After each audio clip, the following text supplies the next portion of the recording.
केदारनाथमध्ये भीषण अपघात, अनेक प्रवासी ढिगाऱ्याखाली दबले। केदारनाथ मंदिराकडे जात असताना मार्गावर मोठी दुर्घटना घडली आहे। चिरबासाजवळ दरड कोसळली आहे, त्यामुळे 3 यात्रेकरूंचा मृत्यू झाल्याची माहिती देण्यात आली आहे। 8 जण जखमी झालेत।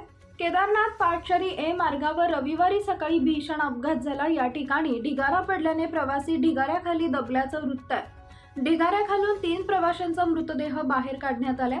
या सर्वांचा जागीच मृत्यू झाला होता, तर अन्य 8 जखमींनाही बाहेर काढण्यात आले असून त्यांच्यावर उपचार सुरू आहेत। जिल्हा आपत्ती व्यवस्थापन अधिकारी नंदनसिंह राजवार यांनी सांगितलंय की रविवारी सकाळी 7:30च्या सुमारास आपत्ती नियंत्रण कक्षाला माहिती मिळाली की केदारनाथ यात्रा मार्गावरील चिरबासा जवळील टेकडीवरून ढिगारा आणि अवजड दगड आल्याने यात्रेकरू गाडले गेल्याची माहिती मिळाली। माहिती मिळताच NDRF, DDR आणि YMF प्रशासनाच्या पथकासह यात्रा मार्गावर तैनात असलेल्या सुरक्षा कर्मचाऱ्यांनी घटनास्थळी पोहोचून मदत कार्य सुरू केले।